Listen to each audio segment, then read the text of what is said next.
Xi Jinping titahkan militer siap tempur untuk Perang Dunia Ketiga.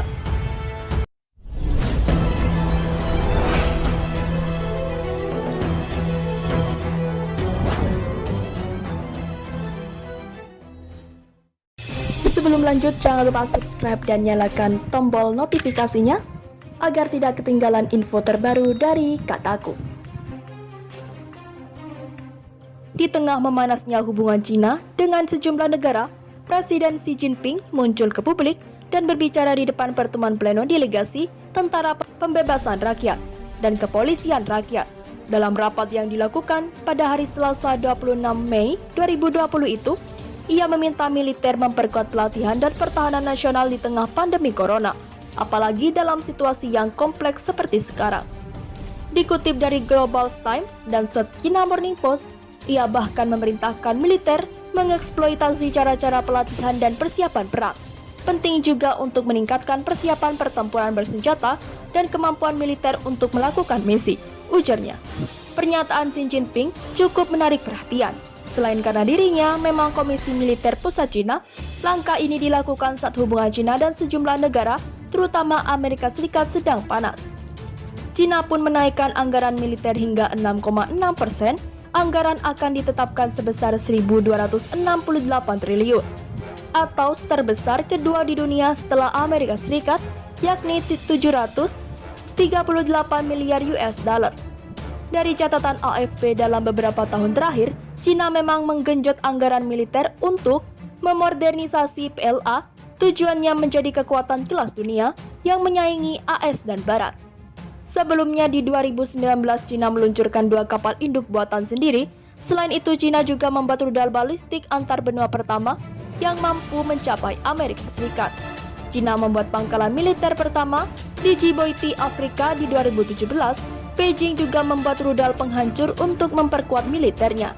Sementara itu, seorang pejabat tinggi Badan Legislatif Cina mengatakan negaranya akan dengan tegas membela kepentingannya dari Amerika Serikat yang berupaya untuk menghalanginya. Jika Amerika Serikat bersikeras soal pemikiran perang dingin dan melakukan strategi untuk mengendalikan Cina, merusak kepentingan inti Cina, hasilnya hanya dapat melukai dirinya sendiri dan negara lain. Kata Zhang Yeshui, juru bicara Komite Urusan Luar Negeri Kongres Rakyat Nasional. Cina tidak pernah memulai masalah dan tidak pernah takut ketika masalah datang.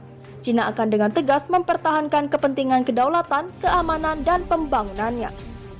Sementara itu, stasiun televisi pemerintah CCTV melaporkan Komando Teater Selatan harus memikul tanggung jawab militer yang berat dalam beberapa tahun terakhir. Xi Jinping dijadwalkan melakukan tur ekspansi ke komando yang mengawasi Laut Cina Selatan dan Taiwan tersebut pada Kamis 28 Mei. Sebagai bagian dari kunjungannya ke Provinsi Guangdong. Penting untuk memperkuat misi dan memutuskan persiapan untuk perang, kata Xi Jinping dalam satu penggalan teks pidatonya. Kita perlu mempertimbangkan semua situasi kompleks dan membuat rencana darurat yang sesuai, ujarnya. Kita harus meningkatkan latihan kesiapan tempur, latihan bersama, dan latihan konfrontasi untuk meningkatkan kemampuan prajurit dan persiapan untuk perang. Paparnya seperti dikutip China Morning Post. Rinciannya teks lengkap pidato pemimpin Cina tidak akan dirilis media pemerintah sampai Jumat besok. Kunjungan Xi Jinping ke komando militer adalah salah satu dari beberapa yang dia lakukan selama perjalanan 4 hari ke provinsi di Cina Selatan yang bertujuan untuk meningkatkan kepercayaan di tengah perlambatan ekonomi dan meningkatnya perselisihan perdagangan dan strategis dengan Amerika Serikat.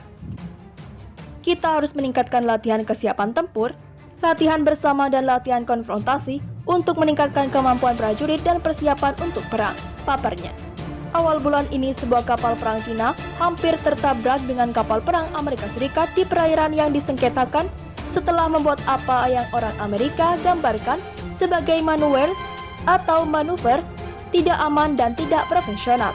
Aksi itu merupakan upaya yang memperingatkan kapal Amerika agar meninggalkan perairan tersebut. Koh mengatakan pidato Xi Jinping kepada Komando Teater Selatan juga merupakan peringatan yang jelas bagi pasukan pro kemerdekaan di Taiwan, karena wilayah militer berbagai dan juga berbagi tanggung jawab dengan Komando Teater Timur untuk memantau pulau yang memerintahkan sendiri itu. Hubungan antara Beijing dan Taipei telah memburuk sejak Tsai Ing-wen dari Partai Progresif Demokratik yang pro kemerdekaan terpilih sebagai Presiden Taiwan pada tahun 2016.